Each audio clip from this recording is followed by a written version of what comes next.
Hello and welcome to the Market Review, where we bring you key developments in the financial and capital market as it affects the economy. Today, we'll be looking at addressing the rising tide of Ponzi schemes in Nigeria. And my guest is Mr. David Adonri, Managing Director, HighCap Securities Limited.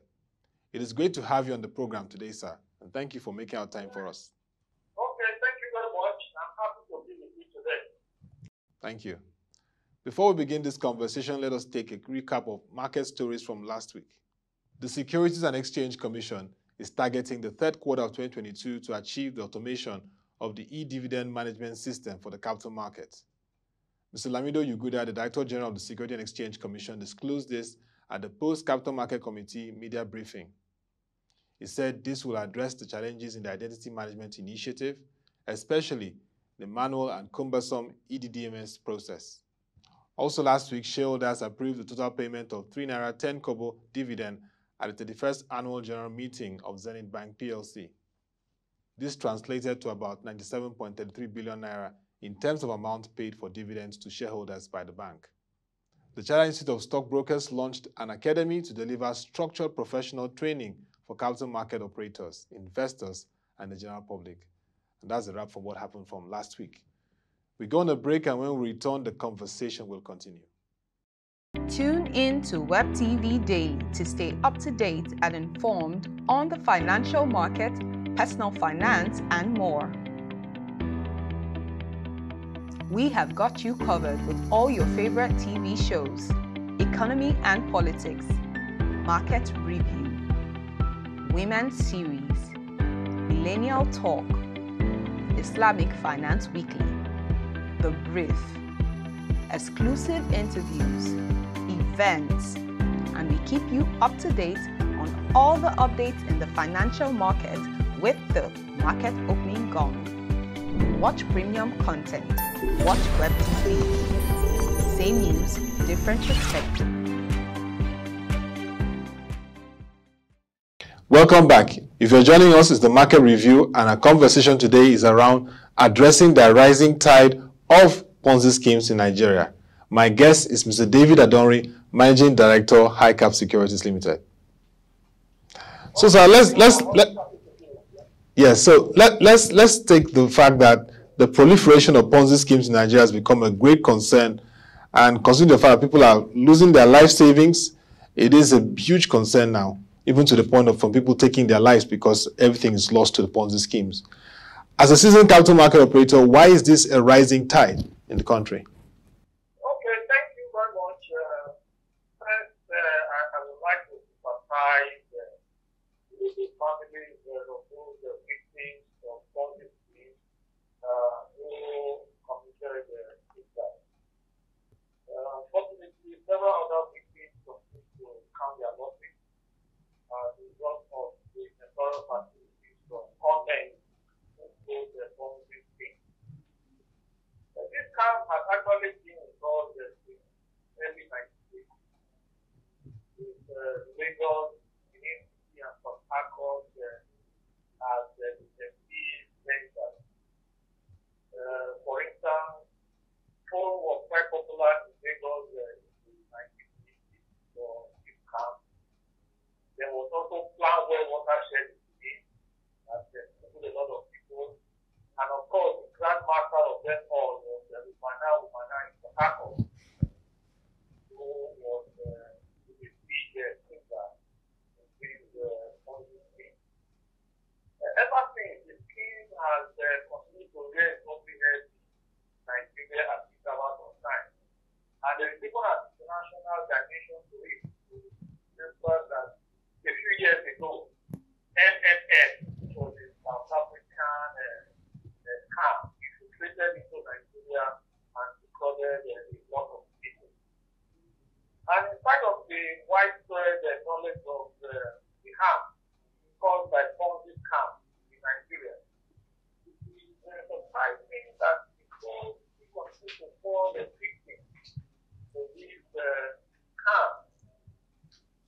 high income from them. So it can easily be contained into having their hard-earned income when they see also from these content.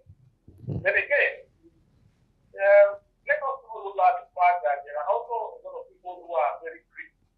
Because you know, these content of Islam, they take advantage of the greed of people to sell these scams to them and eventually fraud them. You know? Then, the challenge is against these scams also appears to be a factor that is involving the content into procedures as part of the activity. For instance, I just told you about the activities of Obada in Port Harcourt, plan where water shares and follow the figure. Yes. It's difficult to really know the kind of whether those people who are behind those camps have been brought to and other people who perpetrated this crime to the past have suffered the consequences of their devilish act. So those are the things that involve the perpetrators. But the victims themselves, the act of greed is going into these but there are also a lot of innocent victims who believe that they are going genuinely into rewarding investments that are safe, you know. So there are quite a lot of errors that can lead to falling victims. Yeah. Thank you very much, Mr. David Adonri. At least you've highlighted some issues which are instructive, the issue of greed, and of course, the swindlers who are trying to make ends meet concerning socioeconomic challenges, amongst others. But it's quite a concern. And the Director General of the Securities and Exchange Commission, Mr. Lamido Yuguda, speaking even at the first Capital Market Committee meeting for this year, discussing with stakeholders, has acknowledged the impact of the Ponzi schemes and has restated the commitment of the apex regulator of the capital market to deepening investor education, which is key. We know that several times SEC issues statements highlighting various investment groups that may be carrying out investment activities that are not regulated. But what approach should SEC take to curb the trend of Ponzi schemes in the country? Okay, thank you very much. Investor education is actually very important.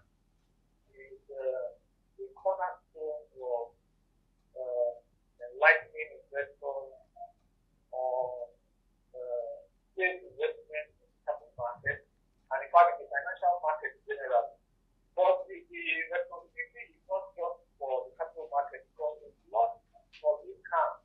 Also, it's to the money market end of the financial market. So, the challenge that has to be faced by all the stakeholders in the financial market to ensure that first and foremost that investors are properly educated and enlightened for them to understand the kind of investment they can pursue, and also to be able to give out proposals that are inferior, that is not safe.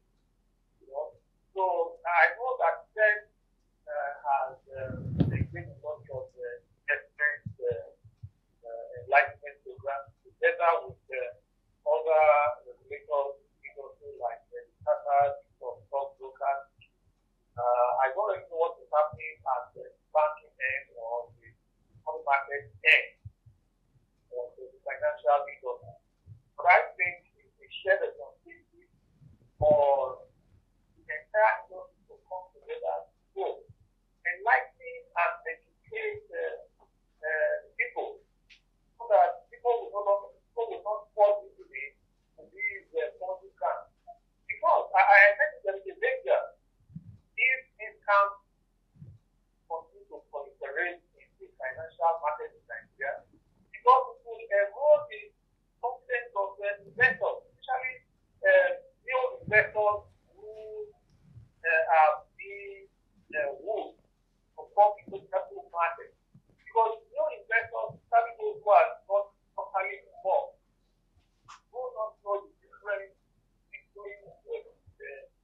scammers, and then genuine operators in the financial market.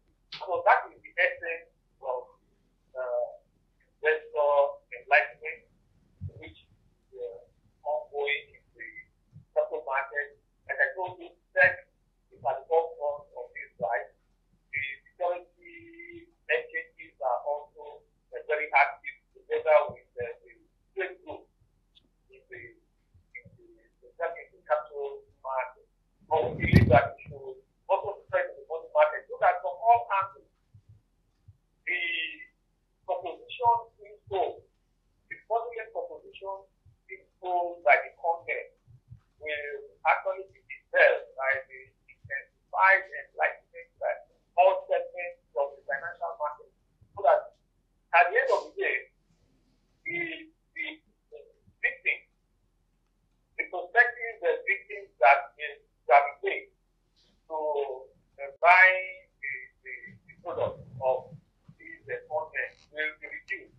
And if they don't have people buying their product, they will eventually die a natural death.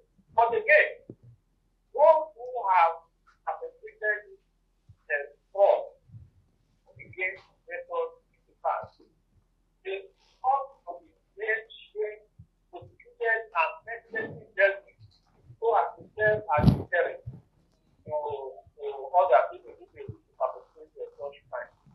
As you see, if you look at the Investment and Securities Act, and also the rules and regulations of the SEC, they already have the strong empowerment under the law, to apprehend these fraudulent posters, impostures, and then bring them to justice. And again, unfortunately, the growing investors in capital markets have layers of protection. If they use their capital as a result of the capital market, they can be compensated from the National Investors Protection Fund. There are also deposit guarantee funds that are applicable at the end of the investors to compensate investors who lose money in the capital market because of the Investment Act. But these do not extend to victims of the Ponzi schemes. So everybody has to seriously address this menace with a view to camping it out from the Nigerian financial environment. Thank you very much, Mr. David Adonri. A big takeaway there is the need for the capital and money market to have that nexus in addressing this. It's very important. Then from the capital market operator's perspective, you've been there. I mean, you're seasoned, you're really experienced in driving market operations. What other innovative steps can be taken, particularly to dissuade Nigerians from Ponzi schemes? And you have a big market to woo them to the capital market. Because when you look at the retail investor participation level, it's not even up to 10% of our population. So you have a huge opportunity. What can be done from the capital market operator's perspective? Okay, if you look at the major attraction of these victims to Ponzi schemes, is actually the mouth-watering return that they offer to them. Yes. Which attracts them to the Ponzi scheme, at the end of which they are due. And so, it is important. And it is actually the implementation of the macroeconomic itself. But these macroeconomic conditions are opposite. And the fundamentals of the economy are good, and the translatable fundamentals from the corporate companies in the market. Therefore, means that the investment by investors in capital markets will be highly profitable, at least more profitable than what they will achieve if they were to put money in the bond market. So that would be an attraction. In which case, it's important for the return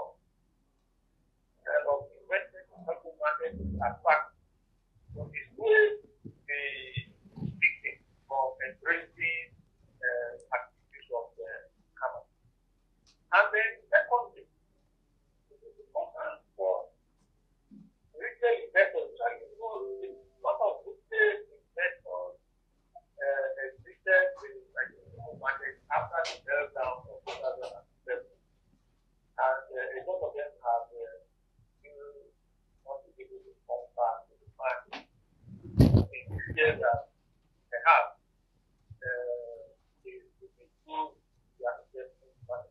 The capital market has changed because of the changes that occurred in the capital market in terms of rules and regulations that have all made capital market super arena for investment. So those investors, retail investors, especially who we are working and the existing capital market, I think they can now come back and through the fact that the rules and regulations have made the market safer, then the number of product offerings in the capital market, the number of the product offerings has increased tremendously. Initially, the number of those retail investors who had no business going into those weekly investment, they now have other products in the capital market that they can go to and be protected. So, I believe that when investors, especially retail investors, have the weakness of falling victim to this, if they are properly likely to understand that in the capital market, their risk appetite can satisfy, they can take adequate reforms that are competitive between the financial system. In fact, because Nigerian capital market is one of the highest in the world, so for any investor who is convinced into embracing the reform beyond what Nigerian capital market offers, of course, is already embracing the thing that can accident waiting to happen. But they need to be enlightened, and we are actually doing the work to enlightening the investors.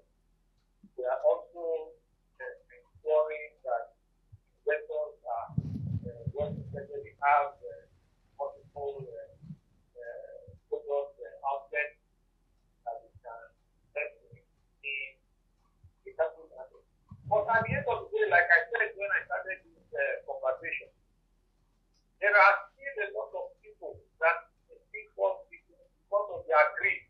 Because what those comments, what is the work, what is target is to exploit greed from the victims. And those people who are very greedy, they cannot overrule their greed, with eventually fall victims. But at the other end, if the regulatory and legal framework of the country can be enforced in such a manner that those commands are brought to justice and excellently dealt with, of course, our own enlightenment programs in the market will have been well. Thank you very much, Mr. David Adonri. It's very clear that the market, Nigerian capital market, has good returns, and people should just be enlightened more on it. There are innovative products where one can diversify portfolio, and the rules are very robust in a way that ensures that there's investor protection. But from your end, I trust that you and your colleagues will continue to enlighten the public and the retail investors, and particularly the millennials, because not having over even 25% of the population in the capital market is not good at the moment. But I know that with the regulators and the securities exchanges and the capital market operators and all stakeholders, we can really enlighten the public more and help them avoid Ponzi schemes, which always lead to terrible disasters for people. Well, thank you very much, Mr. David Adonri, Managing Director, HighCap Securities Limited, for being part of the conversation today. I'll bet to the audio version. Hopefully, in subsequent editions, we'll have you and we'll be able to see you via the video version. But thank you very much. We really appreciate your remarkable contributions to capital market development and learning from your wealth of experience. Thank you. So happy with you. So happy being with you. Yes. Thank you very much. Yes. Thank you. And that'll be all for this edition of the Market Review Show. We had Mr. David Adonri, Managing Director, HighCap Securities Limited, as our guest. If you have questions, comments, or suggestions on addressing the rising tide of Ponzi schemes in Nigeria, please send them to Ottoabasi Abasiekong at proliferation.com. Also, you can follow our website, www.proliferation.com, to read our latest news articles, stories, and reports on the capital market, particularly various actions taken by the regulator, Securities and Exchange Commission, on Ponzi schemes and various developments around Ponzi schemes that you need to be aware of. They're all captured on ProShare. Follow our social media platforms displayed on the screen to learn more about our activities, particularly our commitment to investor education. Don't forget that you need to be informed to make the right investment decisions. Thank you for watching, and keep discussing the financial and capital markets, because they create wealth and economic opportunities.